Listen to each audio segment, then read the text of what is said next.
Sonic fans, it is time to cherish this moment, okay? It is time to cherish the moment when Sonic actually won something against Nintendo. And it's been a long time since that happened. A long time. But we have finally succeeded in getting a W over Nintendo. Now, it sounds like a bit of an exaggeration, but this is some big shit. We've also got information from the source, from the official sources, about what Shadow the Hedgehog is going to be like in Sonic Movie 3. So we're gonna get into all of this. But if you haven't subscribed to the channel already, please make sure to subscribe. We're trying to hit 100,000 subscribers and hopefully 70,000 subscribers before Sonic Frontiers comes out. So yes, Sonic Movie 2 is doing numbers now. The shit is selling crazy. It surpassed Sonic Movie 1. Tails channel's comparing the numbers. It's going ham right now. And we've just gotten confirmation that it is the greatest video game movie of the year and of all time, really. But confirmed of this year, even though the year's not over yet, because frankly, who's gonna pass it, right? People said the Mario movie might have a chance because it's Mario. It could outsell it at least. Even if it wasn't a better movie, it would probably outsell it, right? Well, unfortunately, it says here,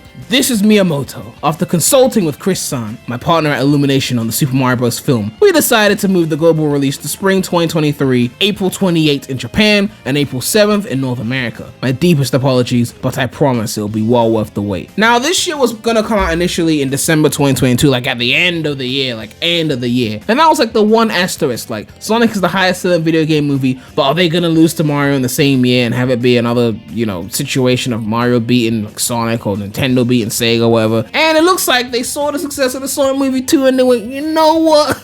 Let's create some distance between that shit, you know what I mean? Like, let's get us some space, They ain't gonna have a movie till 2024. Let's keep 2023 so we can have our own video game movie year where everyone's talking about our movie. I'm not saying that's the reason why they delayed, but as a Sonic fan, I'll use my biases to claim that is the case because we have to twist it in a way that makes our Lord and Savior look good. So yes, Mario movie's coming out next year. We got about a year to wait until we see the shit, and hopefully it's a good movie. I mean, I still think it's gonna do bigger numbers than Sonic movie just because it's Mario, but I mean, if it's completely horrible, then even the fact that it's Mario might not be enough for it to move more units than Sonic. So I mean, only time will tell, man. We'll have to see what happens with that situation, but honestly, this is a win for Sonic. The movie was so good, they got no competition in their way. They're gonna have a whole year run before this thing comes out, and yeah, they basically own movies this year. And video game movies, Sonic owns that right now, and we've got another year of that before Mario comes in and tries to take some of that pie. We'll see if they're able to. At the end of the day, I see this as a W for Sonic. Now, on the topic of W's, we've got Shadow the Hedgehog. We've got an article here from Murphy's Multiverse, and it says, Sonic the Hedgehog writer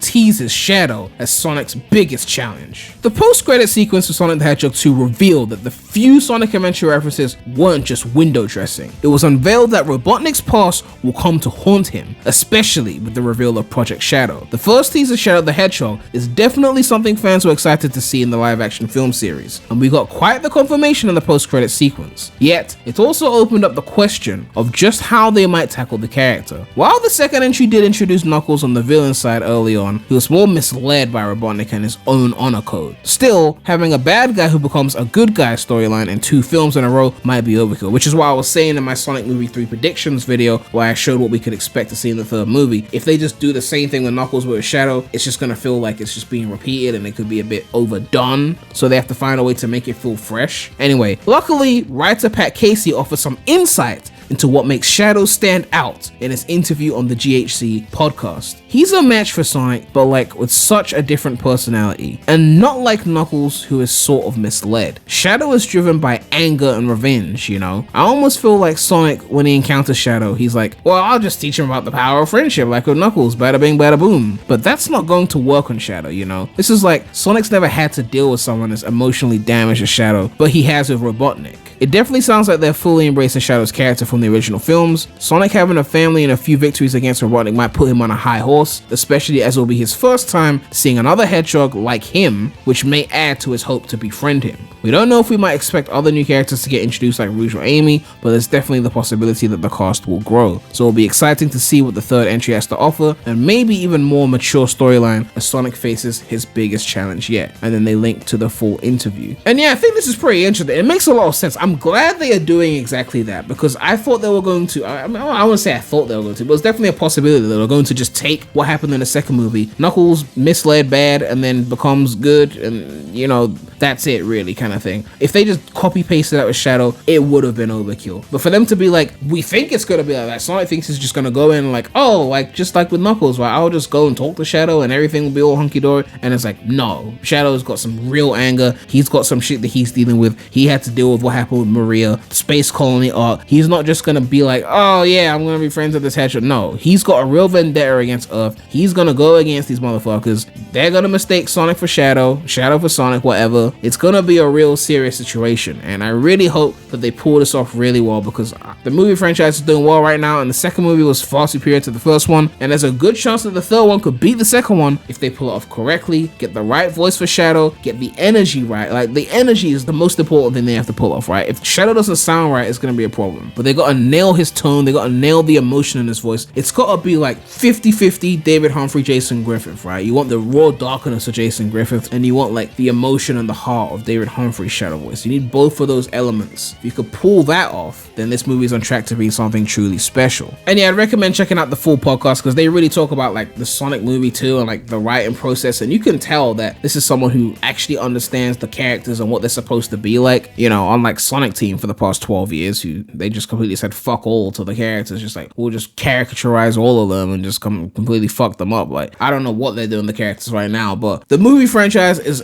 great essentially because it is taking what we loved about the characters, like their attitudes, their energies from like the 90s and especially the 2000s, and putting it on the big screen essentially. You couldn't make a successful Sonic movie that was just like colors level cringe, right? You need a character that has like actual weight and depth. We can't just become flanderized and expect it to do well. Like, you really have to understand why we like the characters in the first place. And it's not just because we like the design of Sonic, it's because of the core of what Sonic was as a character. And I feel like that's been lost in the games, and I really hope we get that back with Frontiers. But as it stands right now, the movies is the only way we're getting that right now. I mean, Sonic is a bit childish in the movies, but still, he's still closer to the Sonic that I like than the Sonic we got in the games right now. And obviously they did Knuckles really, really well, and they did Tails well as well. I mean, he didn't get as much spotlight as he did in, say, his story in SA1, but I think Tails is well written in the movie. So I really hope they pull off Shadow well as well, because if they do that, Sonic Movie 3 could be truly epic. And then maybe then I'd have to read the book for that on stream as well, like I did for the first movie, and I did for the second movie, and I'm getting sick of reading these books though, I'm not gonna lie. I'm getting 3 hours straight, I'm sorry. It was an experience. But yeah, let me know what you guys think about this situation. Mario has stepped aside to another year to allow Sonic Movie to have 2020. Not even allow, because they had no choice. Because Sonic Movie 2 was doing so well, they're like, we need to create some distance, like, you know what I mean? And we got some information on Shadow Movie 3. Hopefully we get some information on the Knuckles spin-off show, because I want to hear about that. But yeah, make sure to like, comment, subscribe, hit that bell. Make sure to check out the non-Sonic channel. The link will be in the description. But that's all I have to say right now. So, Remy out.